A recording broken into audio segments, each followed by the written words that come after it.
through the WhatsApp. Hope ain't nobody to cuss at. Shit change, but it still get pushed back. I drop me these little nigga push back. I count up, just look at my contract. I'm cool, nigga, I don't want your content. I know many men, they pray I don't win. I still got a rap with it compact. I'm running that cut and I used to want a cutlass. I came a long way, that's a big fact.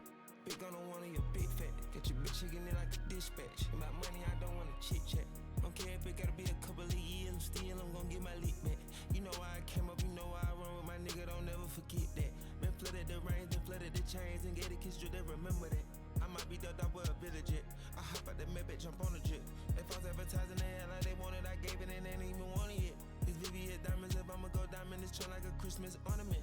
This kid like my baby, he ever play crazy, I smack him and put him on punishment. But fuck that, look at my accomplishments. Let's check out my style, astonishing. Check out my style, astonishing. Yeah, what's hell? They send a wire through the WhatsApp. Hope ain't nobody to cuss at. Shit change, but it still get pushed back. I drop me these little nigga push back. I count up, just look at my contract. Filming and get us some content. In factory dial, I bought at the tile and Sundays I'm eating on sunset. I'm holding it down, I watch from the mound, I peep it, I'm lit for the context. You're one of the one work the complex. Get money and travel a compass. I told you a nigga ain't done yet. I heard the bloggers comparing my number, I guess they think it's a contest. And everybody got a bigger problem, and yet I'm building a company. And one who fake it, I act like they traded, I swear I want no apology. One of the greatest, got fans in the city, every state, and that's my reality. Southside riding down Mallory. How did it burn like calories? Running a rich man's salary. Give it a few minutes and then we'll get started. Stone in my mouth, not a cavity. Fucking this bitch wanna marry me. She look like she wanna inherit me. I'm geeking, I need some more clarity. All of my diamonds clarity. Yeah, what's hell? They send a wire through the WhatsApp. Hope ain't nobody to cuss at. Shit change, but it still get pushed back. I drop me these little nigga push back. Peace. What's up, kid?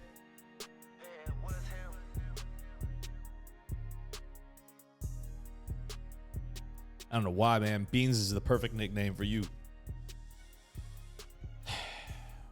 What was that one actor? Beans? Was it from Even Stevens? That's you, dog.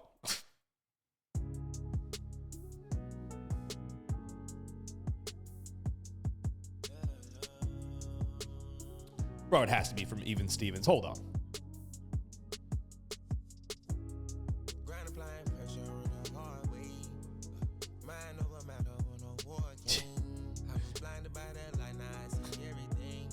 Yeah. Yeah.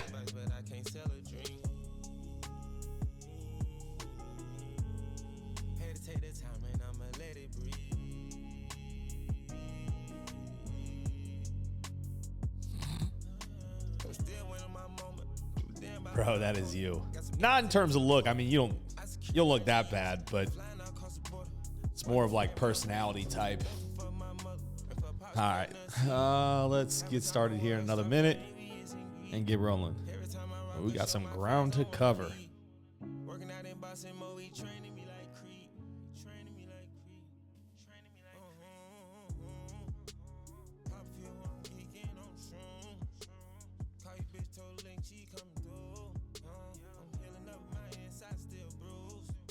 Just hold 10, I'm just starting to get a groove. Boss per 10, my man, I took two.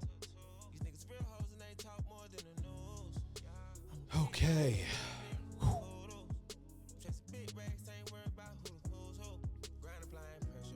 I did promise a reveal. And it's something I've been working on. Well, there's a lot I've been working on for a long time. And it's taken way longer than I originally anticipated.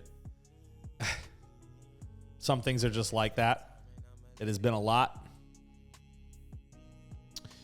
But what I have been working on is clothing. Yes. Beanie for all my northerners. My cold folk. Yes. Item number 1. Stay warm. Keep your dome warm.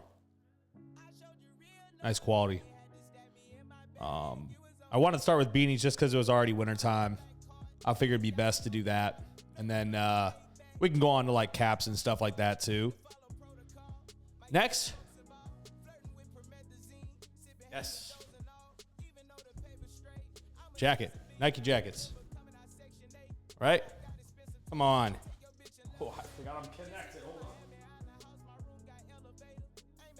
I know. Yes, step one. These are actually for the coaches, but I am working on making these available as well as a bunch of other things. Right now, it's all in process. It's almost there, almost done. I appreciate the patience, but this was step one, kind of getting this stuff underway. This isn't the first official drop. We actually had a special drop for the meetup when we had it, and everyone got the first official t-shirts when we went ahead and held that. So you'll see people on social media with, the logo on some oversized tees, but this is the first, or the next first drop, I guess. Next first drop. All right, everyone, welcome back. For those of you that are joining us, for those that sent videos, thank you. We have a lot. I think we have like 12 or 13 to get through tonight, and we're going to cover quite a bit of ground. We got some good stuff. I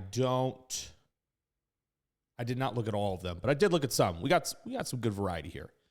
Again, if you guys, all I ask is you like, you share, you follow. That's it. If you're not already followed, please follow along.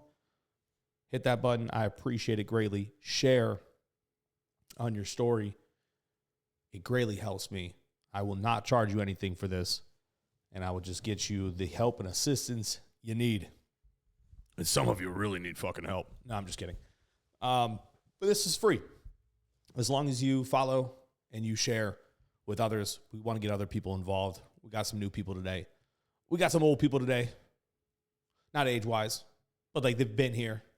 They're veterans to the game, to the stream game. But yeah, man, it's great. Hopefully everyone's staying warm, staying clear of the snow. I've been enjoying it, loving it. I'm officially an outlaw on the streets of Avon Lake. Cops are out looking for me in my three-wheeler. Not going to find me. Not going to find me. But I'm going to stay out in these streets. I'm a true outlaw out here. All right. Let's start. Okay, up first. We're going to start with Sam.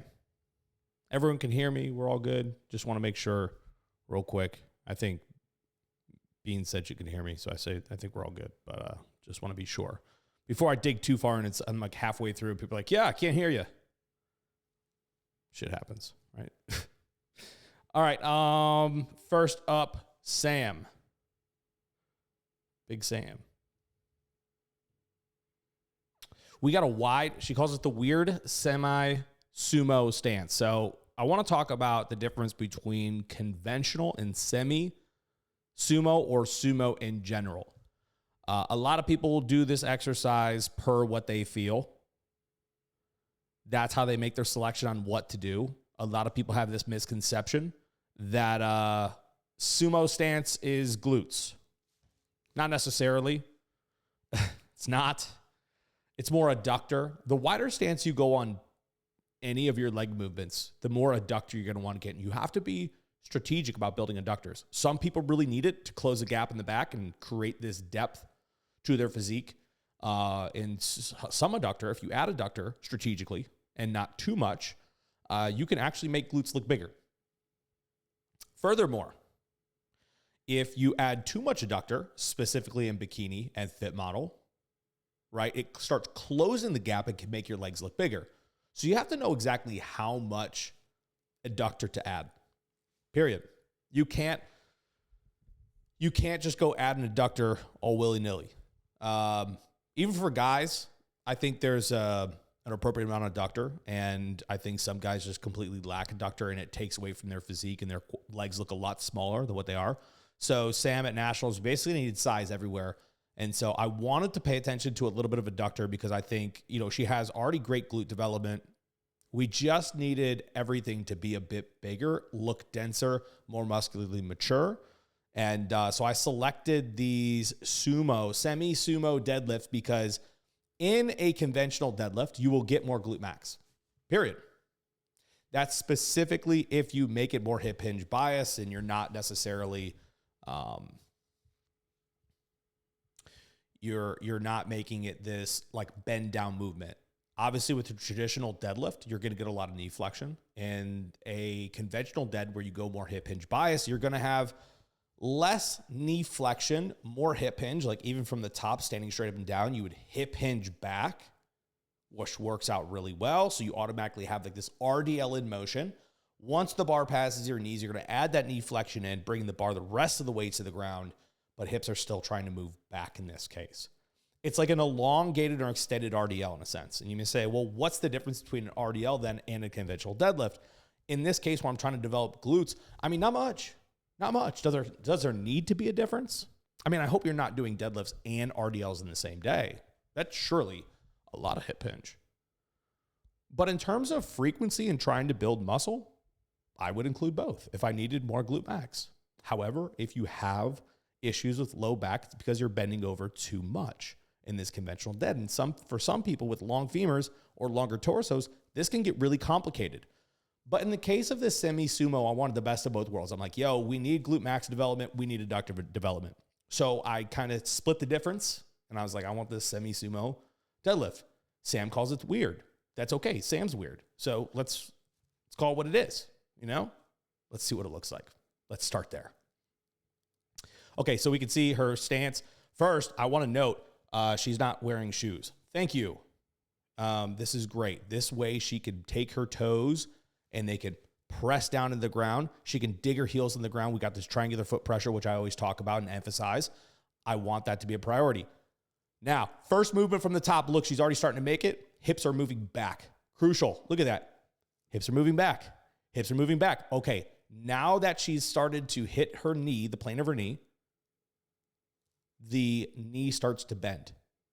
What we want to avoid in this, the best that we possibly can, is the knee traveling forward too far, right? And it becomes a bend down movement, not a hip hinge movement. That's appropriate. This is really, really appropriate. Some knee flexion is going to bring knees forward when you bring the rest of the weight to the ground. She did a great job here. And yeah, I'm super stoked about this. This first rep on the eccentric portion here is superb. Where the complication can come in is if she's here with the bar, like we're talking just above the knee, a lot of people with longer femurs will go to bend their knees prematurely if they don't get the bar past their knees, and then the bar runs into your knees. And it's like, I can't do deadlifts because my knees always get in the way. I'm like, well, hip hinge further. Keep hip hinging until the bar passes your knees. Once you do that, your knees should not be in the way, because if the bar passes your knees could then fully move forward into knee flexion. And here we are. Bravo. That's exactly how it's supposed to be done. But probably why Sam may call this a little bit weird, and that's okay, is because it is a blend between sumo and conventional. We're getting the best of both worlds. And it's odd. It's very, very odd. She has, in comparison to her femurs, her torso is a little longer. It's not too long. She's got a very, very small waist. So this deadlift could be a little tricky for her if we didn't have the right mechanics. What we don't want to end up in is a position where we're just too far bent over. However, the knee flexion, makes it possible for her to be in a really comfortable position, in a sturdy position. She just needs to make sure as she goes through this movement more, these shoulders don't drop too far forward, because then what happens is hips raise up, they pop up first, and shoulders lag behind. It's like a lagging internet connection. We need shoulders to come up first, and she does that really great here. So we'll watch. Okay, that was it. Now, what I will say, when we do take this to failure, I won't want her to walk the weight back in the rack. If you can walk the weight back in the rack, you didn't go hard enough. Honestly, that goes for like RDLs too, with dumbbells and shit. Like, bro, if you can walk those back to the rack, you got more reps in you.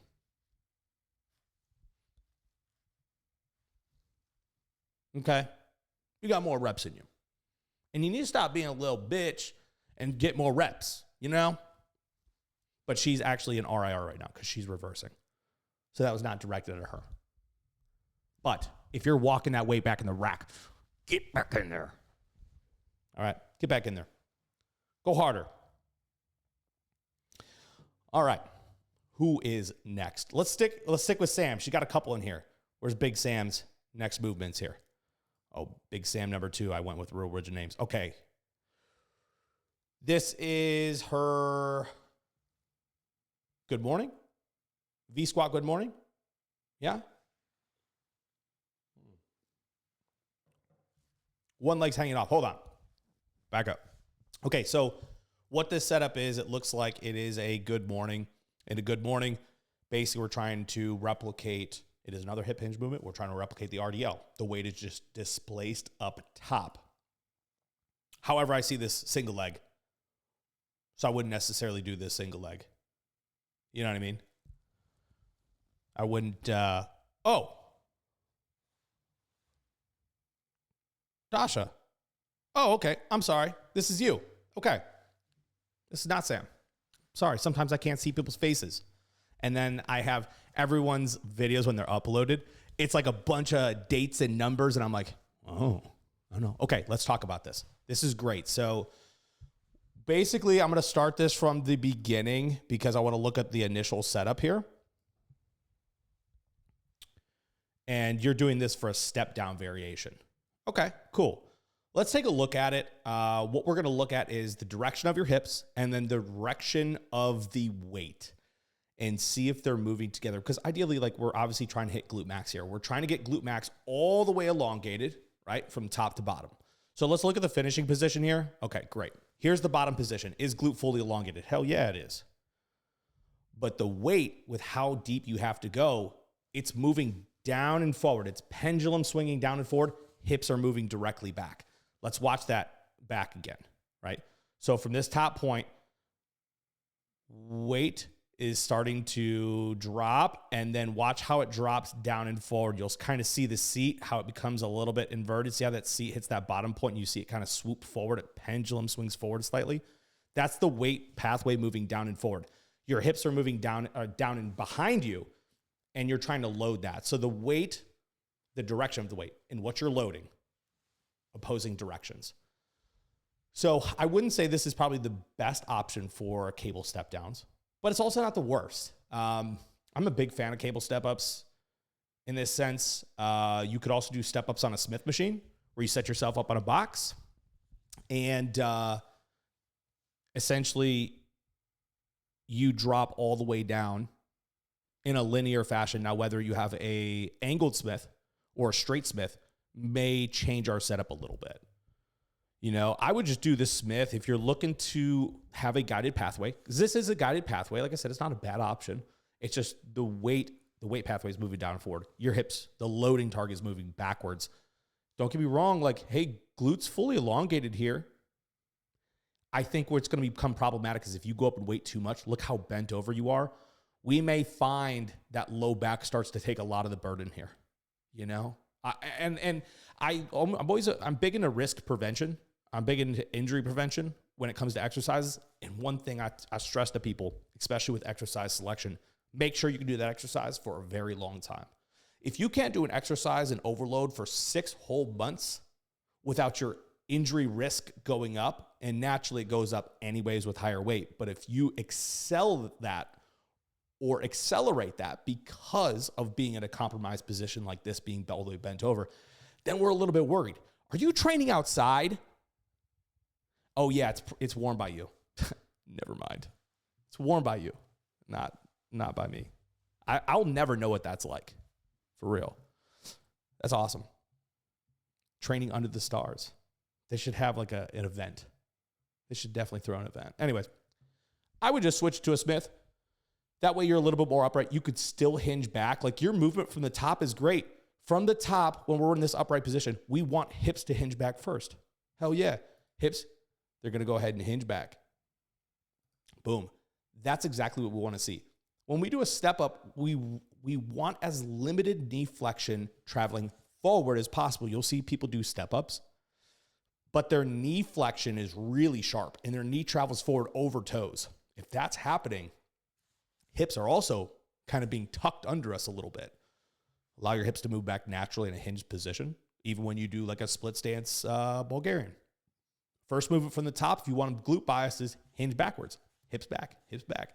So you did a great job there. Just change the exercise selection, and I think these would be money. We can take a look at those too. Dasha, you had another one here. No, you had two more. Okay. Let's go with those real quick. Okay, another outside. Okay, so here we are. Now we're going to do, see, I should have just put 2 and 2 together. Both of them being outside, both of them on the V squat. I should have known it's you. You know what I mean? Could just put those things together, but whatever. All right. V squat, hip hinge movement, or RDL. Good morning, whatever you want to call it. Hip hinge is a hip hinge. Whatever you want to name it does not matter. Okay. Hips move back. Yes. Yes. I'm looking at the total depth. When we get down to the bottom here, here's where I want to pause. Our chest is super parallel to the ground. And look how lower spinal flexion. And you can actually see it swoop. Like your lower back here. Glutes are higher than your low back. And this can create injury risk, low back engagement that we just don't necessarily need. So what I would say is maybe shorten this range. Don't be afraid to bend knees, maybe slightly more, but probably not much more. That would be your finishing position here. I wouldn't go lower than that, because if we go lower than that, watch what happens with back. Hold on, we'll get to the next rep here. See, there's more appropriate depth. There's just a little bit of unsureness in your back, but it's not too bad. Yeah, I think the reps get better as you go here, to be honest. Some of these are just a little too bent over. We're talking about micro adjustments here.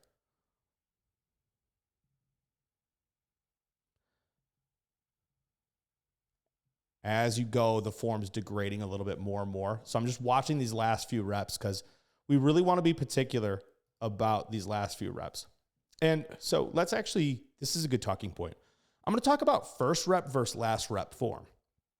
Because although maybe the tempo is not going to be the same and it obviously gets much harder, what I want people to check is your form relatively the same as the first rep? Meaning if it degrades a lot, we probably need to lighten the weight to hit our rep targets if we do have a target rep block or not. I don't know your programming, but for people that do have target rep blocks that work with me specifically to the phase, you need to ensure your form is pretty damn close from first rep to last rep. There shouldn't be a massive disparity. If the form starts degrading here, right, I would say, a little too bent over.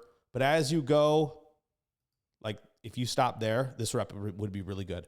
There's a little bit of unsureness in this rep at the bottom. And I don't know if it's because of the setup of this V squat or how this V squat moves mechanically, or it's a bracing issue. This is what I can't tell. There's no issue with bracing at your toes. Your toes stay dug into the platform, which is great. But the form kind of degrades as we go here at the transition. You'll see this transition. You get a little bit looser, and then low back starts to shake and quiver here. I would try to go a little bit lighter. Try to work on your bracing, so core tightness. Don't be in a bent over position. If you have another V squat, you may want to explore it. This V squat isn't bad. It's just the form degrades there, and that worries me a little bit as you get heavier here. That's my only thing. I'm being very picky here. I'm being very picky because the last few reps look painful. You know what I mean? Like they look like the form's struggling. And there's not necessarily anything mechanically very wrong besides we're bending over a little bit too far. Try bend your knees a little bit without your knees traveling forward to move your hips down and back. That's my final endpoint. Hopefully that makes sense. All right, we got one more. Okay, kick back.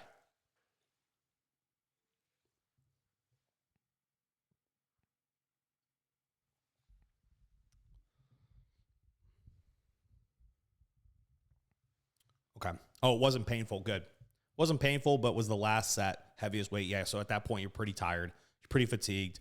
What I would suggest in those cases is you can go heavier, but maybe as this exercise or the workout goes on, there's different ways to implement volume without with actually accommodating your fatigue. One thing I do encourage people sometimes that I work with that have a tough time with endurance or bracing as the workout goes on is instead switch to a higher rep block format near the end of the lift, and also be mindful of where you place certain exercises in the programming. So when I program for people, I'm looking at order from the perspective of like what's really important, or what are our priority items? You know, what do I want people to hit first? This is going to set us up for the rest of the workout, because once we hit this and we basically smoke this exercise or this body part, I have to think about what's the last exercise going to look like too. I'll probably have a lower priority item, but a safer item. Very rarely will I do something to somebody where I put like deadlifts as the last exercise. I mean, sometimes I do, but they need it for whatever reason. But a hip hinge movement isn't something I'd probably put at the end. I'd put it like second, maybe third slot, depending on how many exercises you have. What I'm trying to do is mitigate risk, because you're going to be a little bit fresher. So maybe try and move it up in the exercise order. If glutes are truly a big priority for you, that may help a little bit, and just changing the order. Some people have an issue with feeling glutes in a hip hinge movement. So what I'll do is have them hit a very direct and acute and isolated glute exercise first to get feeling, right, moving, and then I'll have them go into a hip hinge movement. Then it's impossible for them not to feel glutes. And it generally helps the exercise. So I hope that little spiel there on exercise order maybe get some people thinking a little bit about where you're putting exercises and why. Let's look at this kickback here.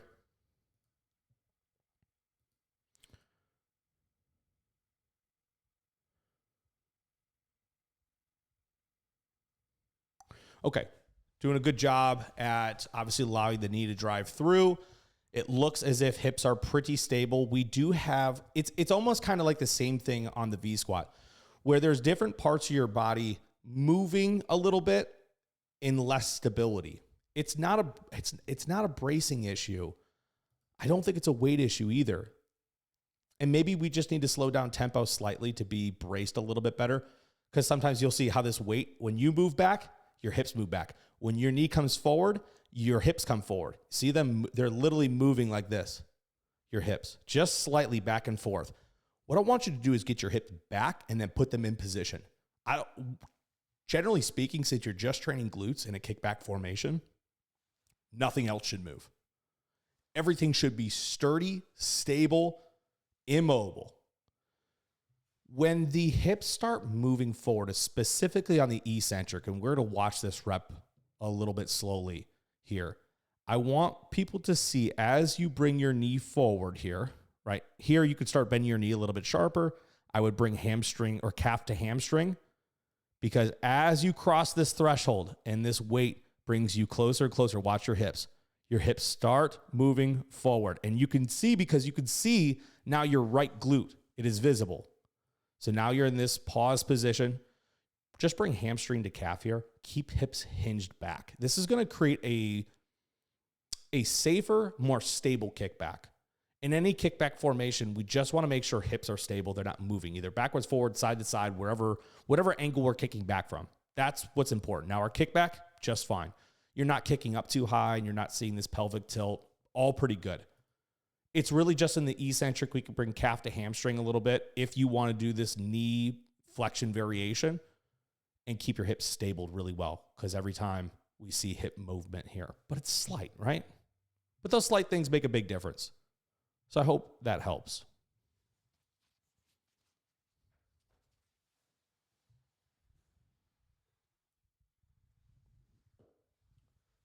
I'm always just big, and especially glute exercises, what I want you guys to really think about is pelvic stability.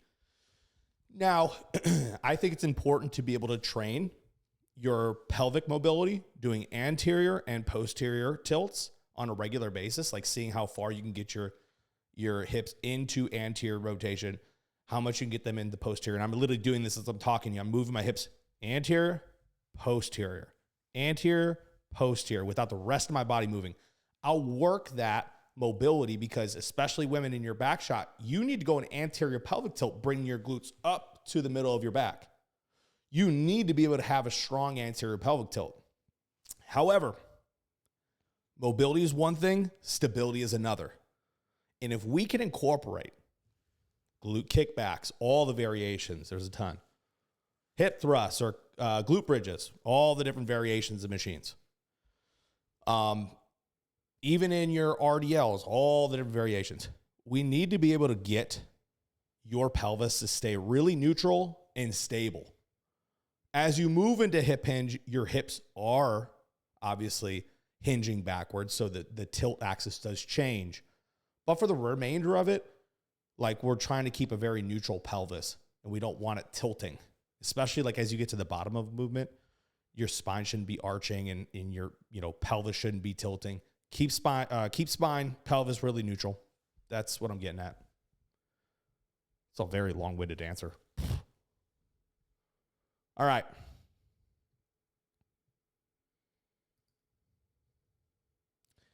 Here, Sam had to wrap up her videos. Okay, so Big Sam here on the shoulder press, machine shoulder press. Now, one thing you'll see on the shoulder press is these grips are very horizontal. They are not angled very much at all. So it can put people into a wrist position. Sometimes it's uncomfortable if you're trying to rotate your elbows into a better scapular plane for a shoulder pathway, especially those of you that may have AC joint discomforts right up front there, or you have some rotator cuff discomfort. A lot of you, it happens because the way that you press with your elbows all the way out to your sides. Sometimes you're arching back and you have like this sternum raising going on, and that ends up causing a little bit of issues in the shoulder complex, whether we're talking about, again, AC joint or rotator cuff. It tends to cause some wear and tear, and then people have shoulder issues. And when I go to solve shoulder issues, I go, hey, let me look at your shoulder presses first. And they're always jacked up. Now, in this specific machine, this doesn't mean it's a bad machine, right? They are super horizontal grips. That doesn't make them bad. What will make it bad is what it makes our body contort to.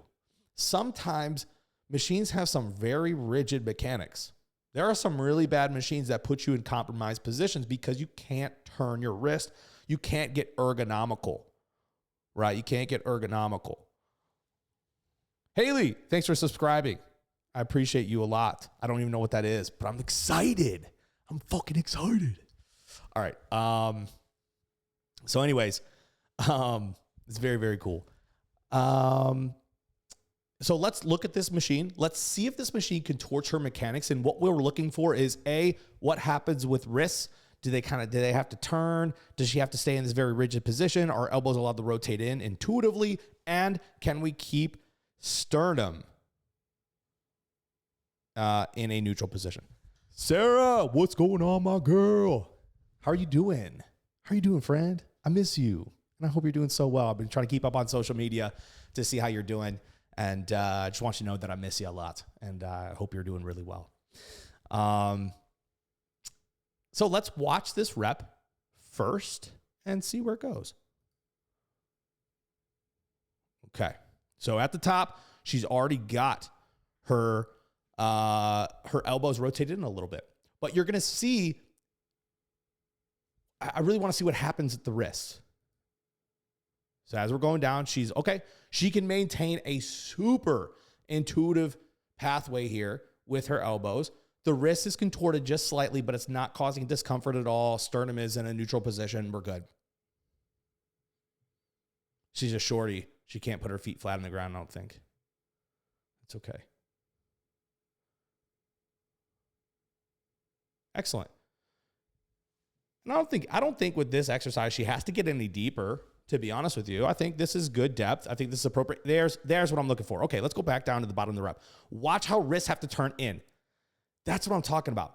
This isn't, again, not a bad thing. I just want people to recognize if you're getting discomforts or like elbow issues sometimes with exercises, it could be because the position of the forearm and the arm, right? These two bones coming together at this joint and it's causing contortion at the joint, and it can be kind of trying to twist it. So I bring up this point only because I want people to take a deeper look at if they're having elbow discomfort. Look at the machines that are really rigid in their mechanics, don't have maybe multiple pathways for their grips, or you can't like adjust your grip. You're kind of forced into one pathway. It may cause issues for some people. For Sam, I don't believe it is, and I think she's doing great here. You'll see how the forearm kind of collapses in at the bottom. That's really what we're looking at here. Overall, very good. Very good. Again, she has to stay in RIR. She's still reversing, but very, very good exercise. Okay. Oh gosh, who's next? Beans. Let's take a look at Beans, and I believe this is an exercise we have looked at before. We had her switch to a position where her forehead is resting on the back of the incline bench, and the incline bench can be adjusted. So those of you that are taller or short like me, we can, make this adjustment. So we have this general slope where our hips are lower than our shoulders. This puts us in a better place. I would hip hinge back like this, nice braced position, knees softly or slightly bent. It now brings stability to this exercise. It really, really helps. Let's take a look at this. Okay. Issue 1. And I don't know if you guys caught it. It was very slight. Let's take a look at here. Okay. Scapulas, neutral. They're not retracted. They're not protracted. Watch the first movement. Whoop, go back. Hold on. Getting ahead of myself. Okay. Scapula's neutral. Here we go. Watch the first movement. Scapula's back. Boom. You're automatically retracting scapulas. If you retract scapulas, they can no longer freely move. So now we're in this position where we're the retracted scapulas. We limit our range of motion. And furthermore, traps are now hella engaged. Relax the scaps. Relax the neck. Right? Let's check if the pathway is correct. We talked about going back in a 45-degree pathway. This is a little bit outside of that pathway. You're going a little wide. You're trying to make it almost like a side raise in a way. Again, we want to be back towards our hips a little bit more. Keep the dumbbells in a neutral position. When you're in a neutral position with the dumbbells, and furthermore, you don't retract your scapulas, you're going to have a better just ergonomical comfort about the exercise and then be able to kick back in the pathway that's a little bit closer to hips. I'm not talking about next to your hips, slightly closer than they are now. Keep the dumbbells in a neutral position, right? Neutral position being this: pronate, neutral, supination, and variations in between. Okay, just so we know. So the mistake was already made initially when you retract these scapulas, or boop, retract scapula, slight spinal flexion. Drop the scaps, let them hang in a neutral position.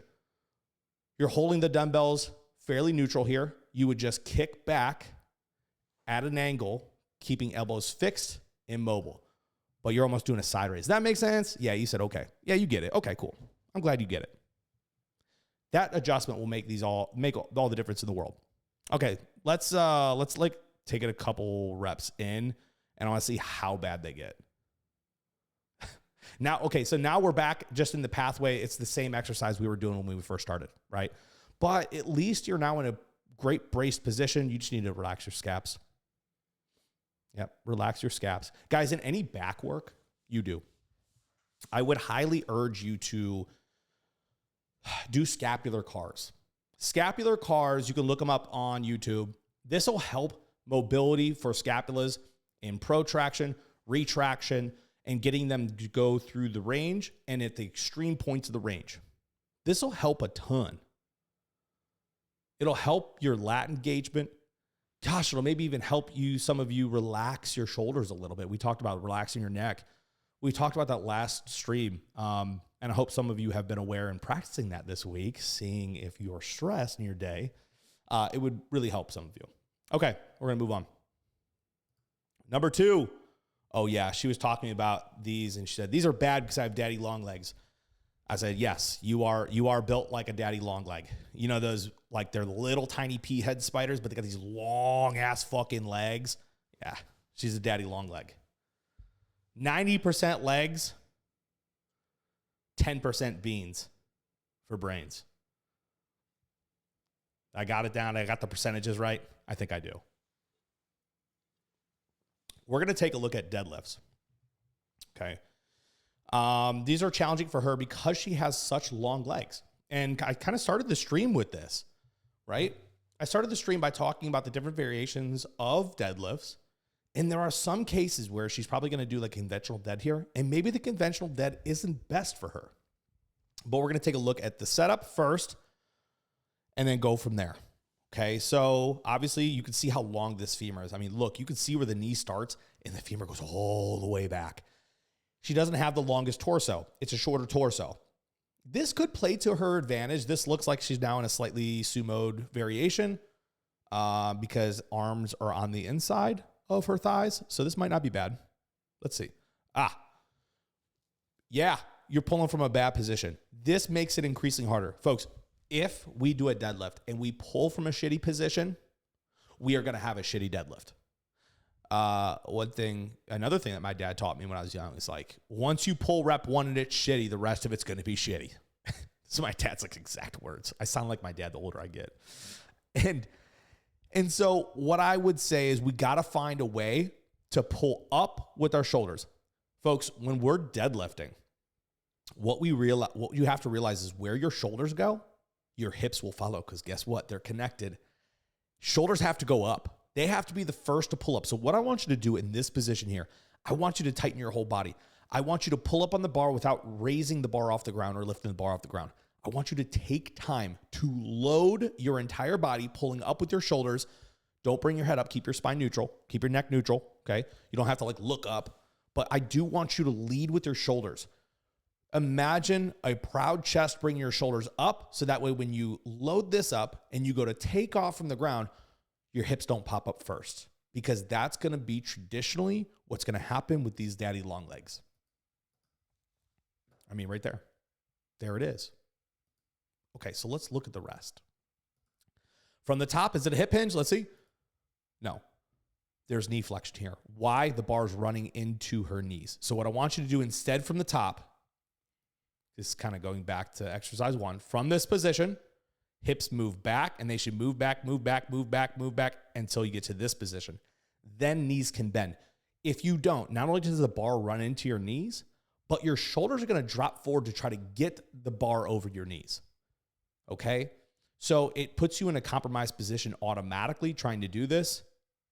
However, rep 2, much better than rep 1.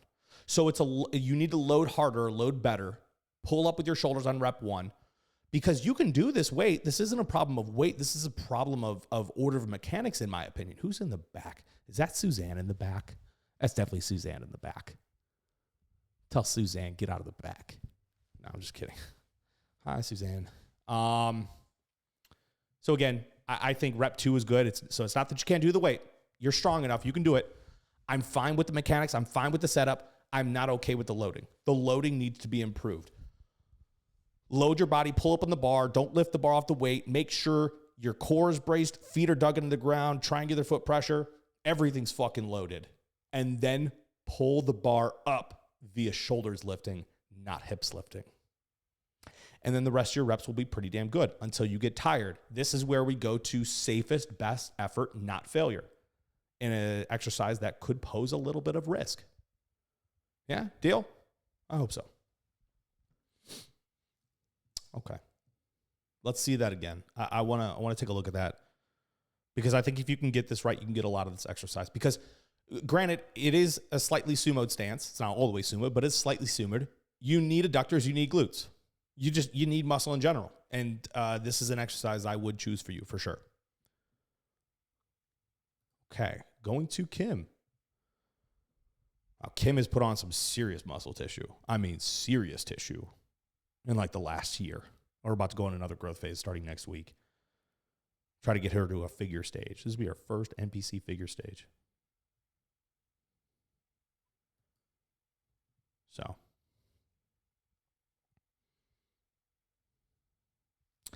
Okay, another hip hinge movement. We're looking at deads here. So again, we're now looking at the loading up process. So how do we need to get loaded? Let me go back. Okay, So she pulls up pretty quickly on the bar, but it doesn't put her in a compromised position just yet. She pulls up, keeping her shoulders high. Cool. Okay. Let's see the rest. Hip hinge, knee. Okay. We're going to RDLs, right? Or is this stiff legs? I think it's stiff legs. Kim, is this stiff legs? I'm sorry. Can you tell me?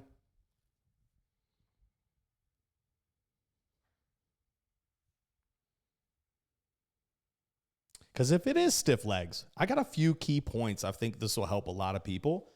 And some rules that we could break. Rules. Yeah, stiff legs. Okay, so these are stiff legs. We got some rules we could break with this exercise. I know they're called stiff legs, but guys, if you have a tough time hinging or you have longer legs, I would still urge you to do two things. One, know that this exercise does not have to go all the way down to the ground. We could shorten the range to fit the dichotomy of your mechanics. Okay, that's point one. It do not have to go all the way to the ground if your hip hinge can't do it. Two, they do not have to be entirely stiff leg. You can add a little bit of knee flexion here. A little bit of an intuitive knee flexion is probably a good thing. I'm just going to say that. And it'll give you a little bit more life or range to your hip hinge. Most cases, people are trying to fit themselves into a box, and this is where individualization of, person A, B, and C all do a stiff leg. They all look slightly different, but they're all hip hinge movements. We have to know when and where it's appropriate. Those two rules, though, I would absolutely consider breaking if my mechanics made me do so. Now, for myself, I can take a hip hinge, stiff leg, straight knees all the way to the ground, but I'm also 4'7". No, I'm a towering 5'7". 5'8", 5'7". And ultimately, I can take, and I got long arms, dude. I got a 6'1" wingspan. Someone fucked up while making me, right? So for me, pulling movements like this, easy. I can reach all the way down to the ground. I don't have to bend my knees at all, whereas some other people have to, especially those with long femurs, long legs, long torsos. We got to be careful. So what we're going to look at here is what do we need to do to improve this exercise, because her hip hinge is a little shaky, okay? How far did she get her hips back? Let's see. That's not bad. I think we can get hips back slightly more. I think these shoes make it a little bit difficult for you. See how they have this rounded sole? They have this kind of rounded sole. It kind of rocks you back and forth in your shoes a little bit. This will create a little bit of distrust and discomfort and inability to brace within your pattern. So I would 100% kick the shoes out, flat-footed, toes, heels dug into the ground, okay? That at least sets up our bracing really well, so maybe we could hinge a little bit more. And again, if we're trying to get you to hinge a little bit more, and I know you're dealing with a little bit of a glute hamstring injury, so it's going to be ever more important we set you up for success here. I really want to get these hips back, even if it's a half inch,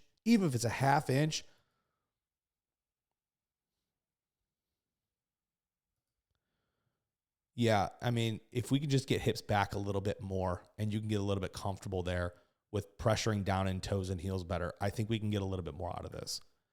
And it's ever slight, but not a bad movement, not a bad way of executing. I think we just get a little bit more range if we do that. And you could add just a slight bit more knee bend here to sink your hips back, because I know hip mobility lacks for you a little bit. Obviously from working with you, I know that. So I think those two things would improve this a little bit more. Okay. But that's really all I would change about it at this point in time. Intensity here is going to be safest, best effort, not failure.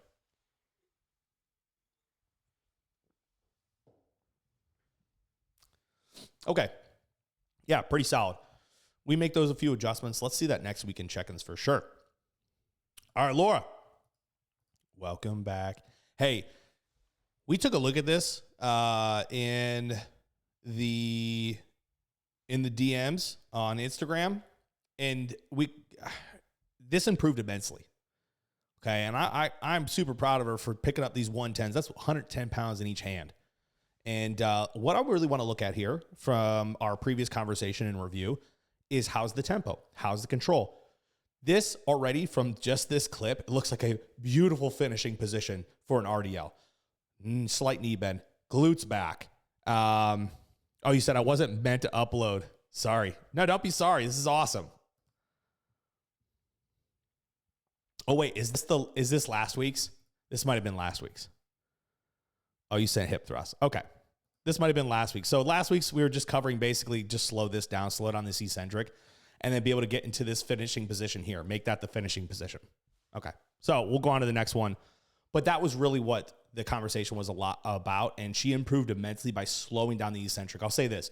Most people that move too quick in hip hinges, it's not that you have you're not good at hip hinges or you're not good at like RDL variations. It's not that your back's hurt or you have a poor back health. It's none of that. It's that we move too quickly and we force our mechanics to do things haphazardly, and then it leads to injury or discomfort. Slow them down, draw it like a 4-second eccentric, count it out, slow it down, get used to your mechanics, make it habit, and then start speeding up the tempo as time goes on. I'm going to keep referencing my dad. He told me, he goes, one thing that you can do, or the reason why I'm teaching you slow tempo is because it will lead to a place where you could train really heavy and much faster, but it's always a home base for you to be able to get back to. You'll always know how to get back to it. But if you always train like really fast, you never have the time to learn and master mechanics and master weight. Working backwards is really tough. I spent a long time working backwards with people trying to master tempo. Okay, so she sent her hip thrusts here. Let's take a look at these hip thrusts, and we'll go from there. This is a hip thrust machine. She has a platform here with some plates, and the reason why we got to do that is sometimes I don't think these platforms are really well designed or positioned, especially for women. For like maybe tall women, but 5 foot to 5'3", 5'4", I think you're extremely disadvantaged on a lot of these hip thrust machines. Besides like the Arsenal hip thrust. The Arsenal hip thrust is my favorite. And I think it's really well designed. So let's take a look at this. Generally speaking, in a hip thrust, we want to see your feet, tibia, at 90 degrees at the top of the extension. We also want to see tibia to femur, 90 degrees as well at the top of extension. Here's what I want you to do, because I know you want to grow glutes. I want you to hold these contractions at the top. One of our greatest overload tools is tempo, and I will live and die by that sucker. I would urge you to overload for the next few months on just tempo at the top. So we go from, here's a half-second hold right at the top. You get a little brief pause, half-second, go 1 second. Next week, go 2 seconds. Try to maintain the same weight. Next week, go 3 seconds. Try to maintain the same weight. That is an overloaded mastery of that weight, but you feel like you don't fit in the machine properly. I could understand that. It's because this platform's a little bit low and there's no way of adjusting it. And then you have these plates kind of moving back and forth, which kind of hurts your bracing a little bit. But overall, you're executing really well for it not being suited to your height. But I would just overload with tempo and see what type of results that brings, especially in connection with other exercises. When we were talking about exercise order before, try putting these first, overload with a 3-second tempo on the top of the contraction, and then go do some other glute exercises. And don't tell me that your glutes aren't freaking smoked. Yeah.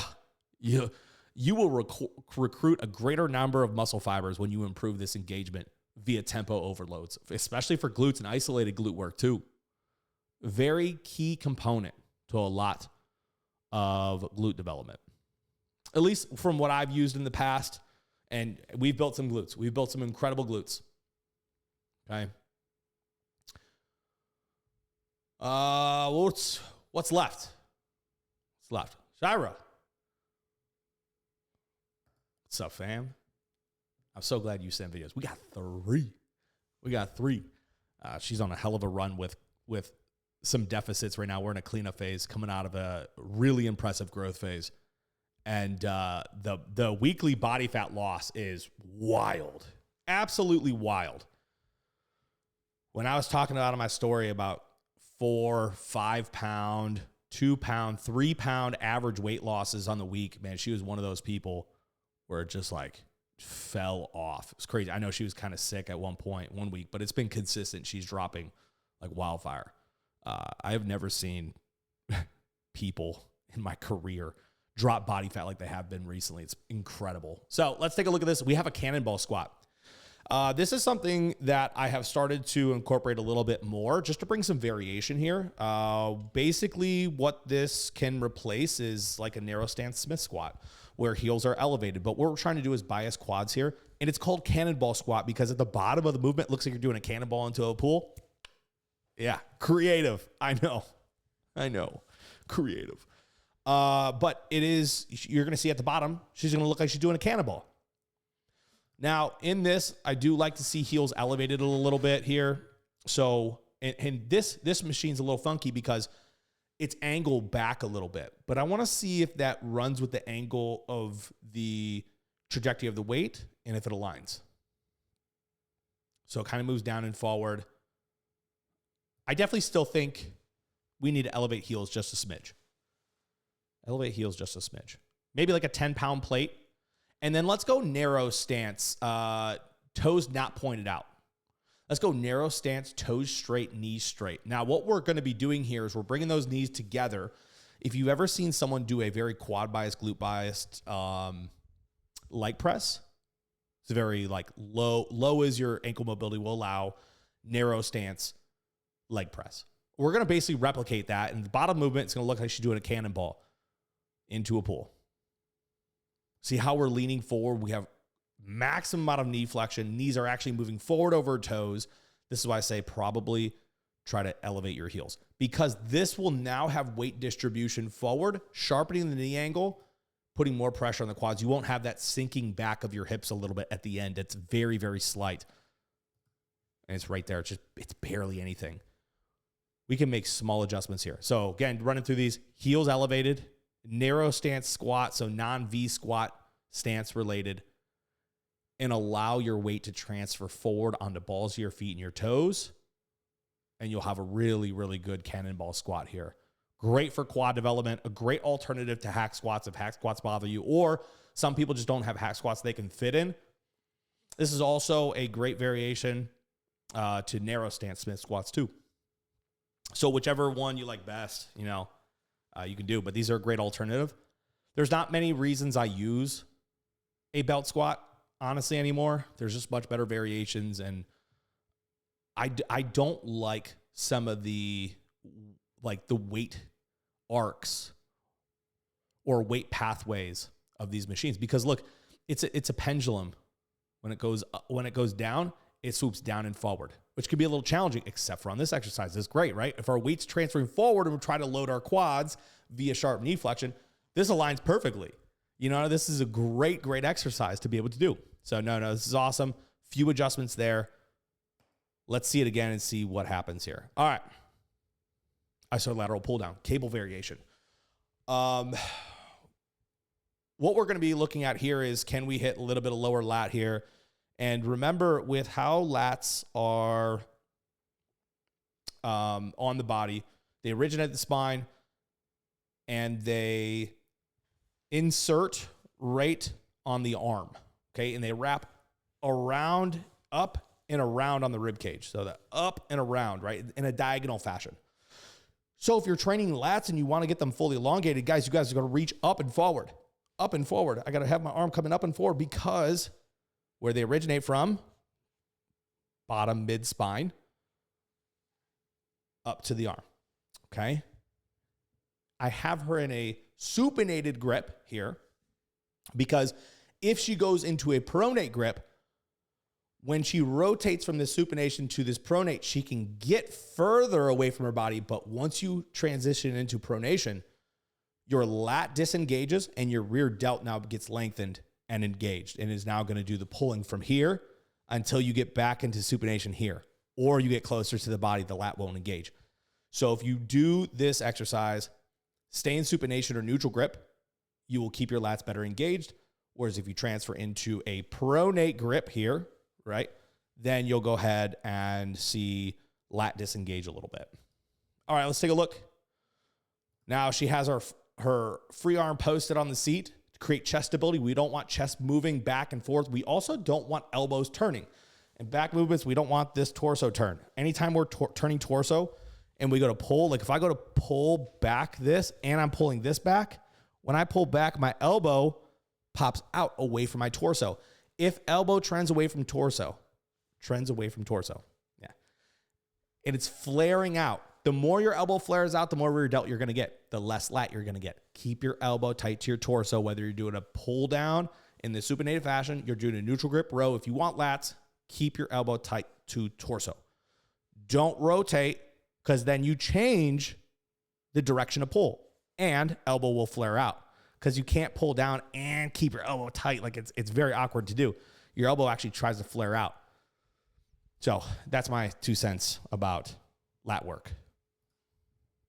Let's see how she does here. She usually has very good training. So there's probably not much I'm going to have to add, honestly.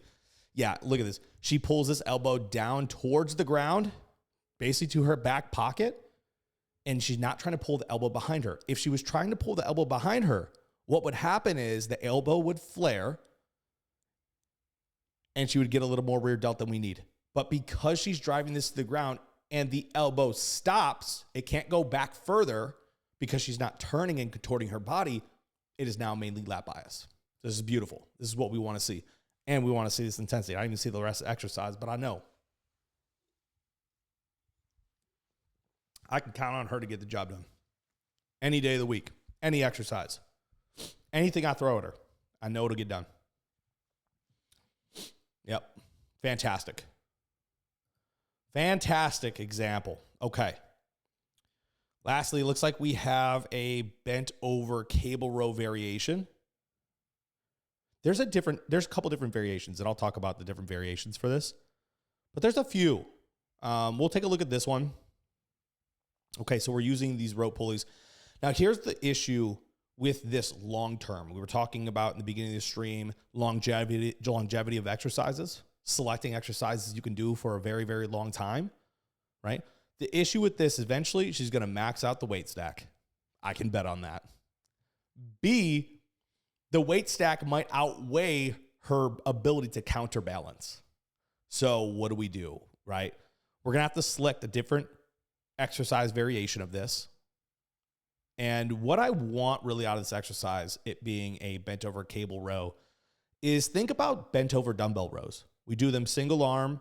So what I would do is I'd pull up an incline bench here. If you have an incline bench here, you could set that up so the pad is facing away from the cable stack. You would basically kneel and use your free arm to post into the seat. So those are your two bracings. Arm into the seat, knee into the seat as well.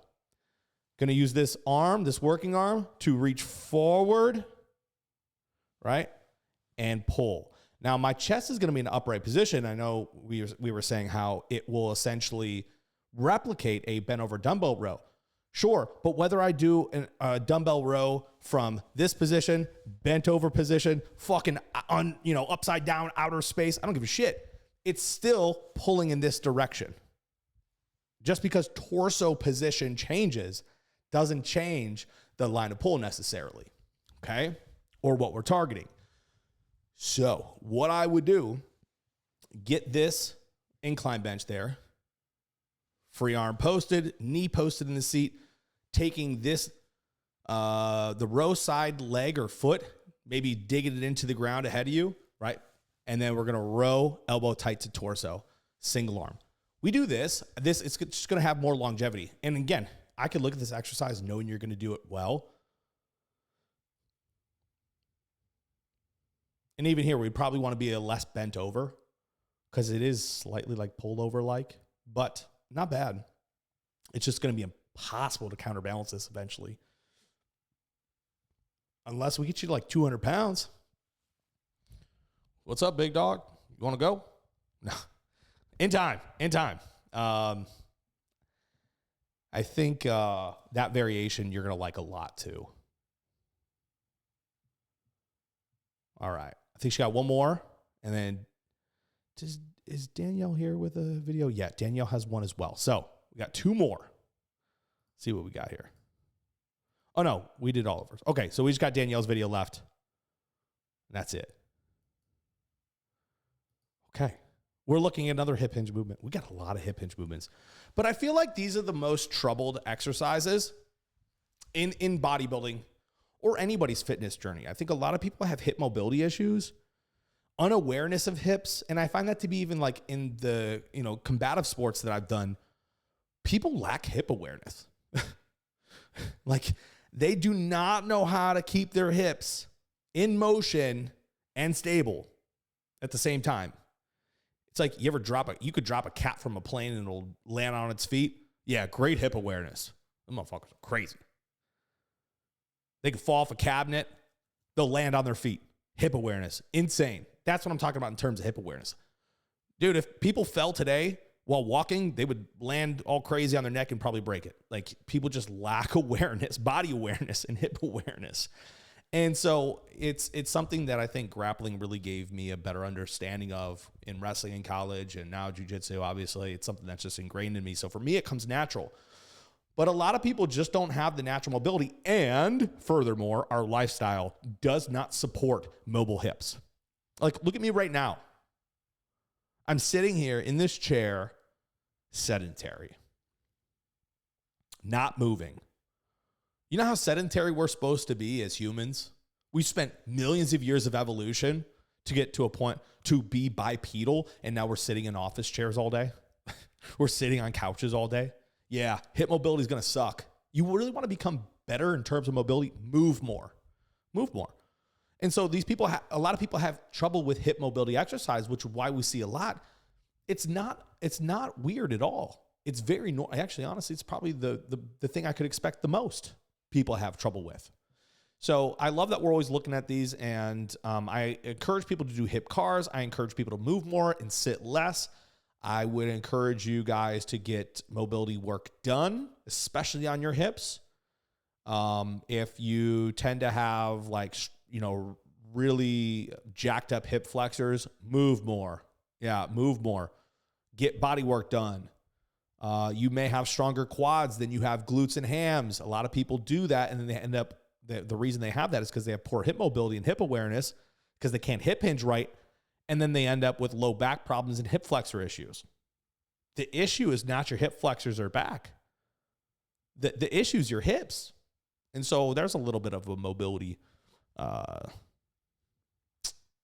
thing there. Hopefully somebody took something away from that, because I just spent a lot of time on that,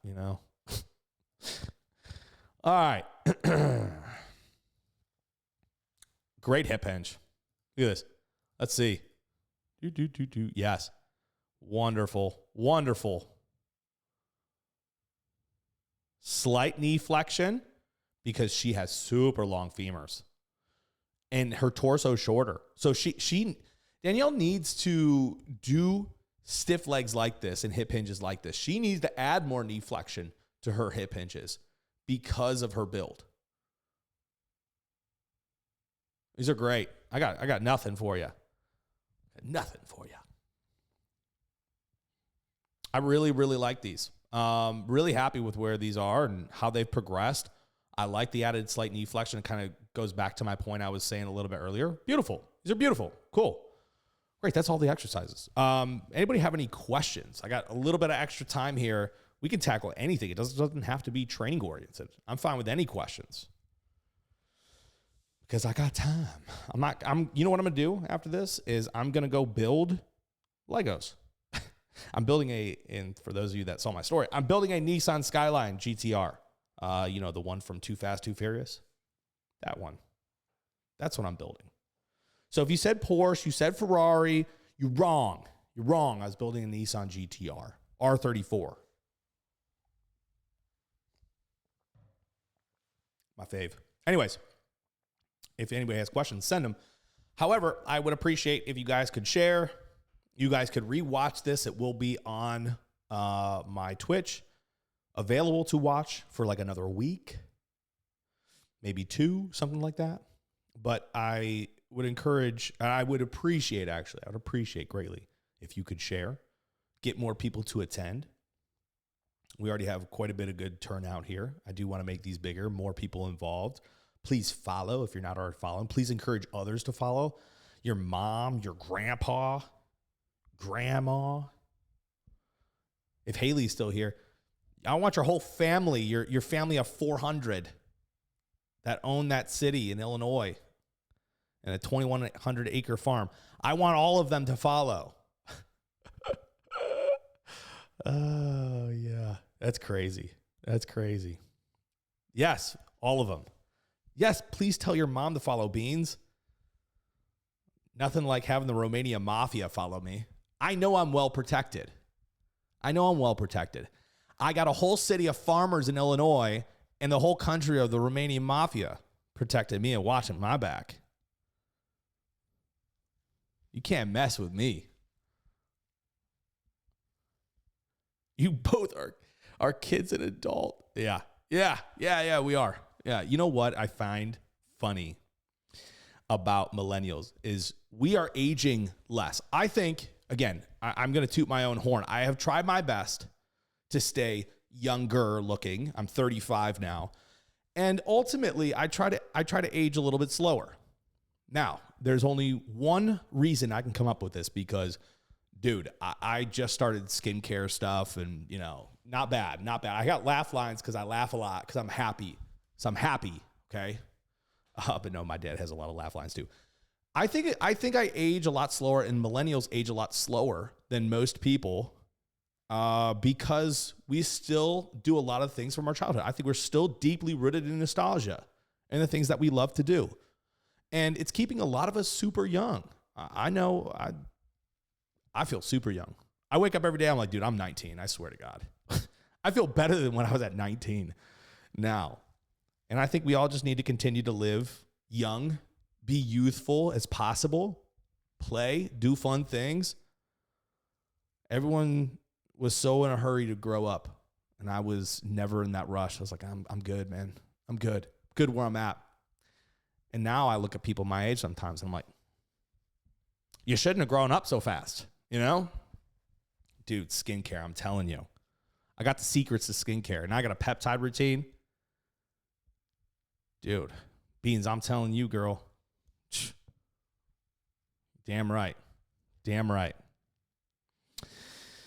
Anyways, yeah, I definitely want to get some more people on next week. So if y'all get a chance, an opportunity to bring some people in, don't get yelled at by your coaches.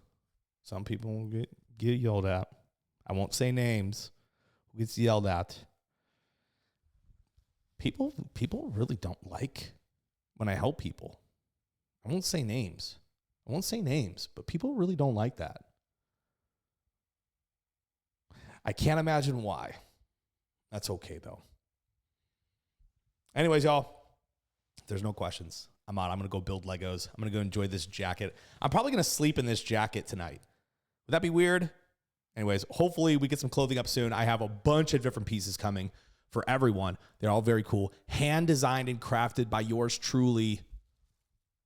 And I love them. I can't wait for them to get out. So we're close. All right, y'all.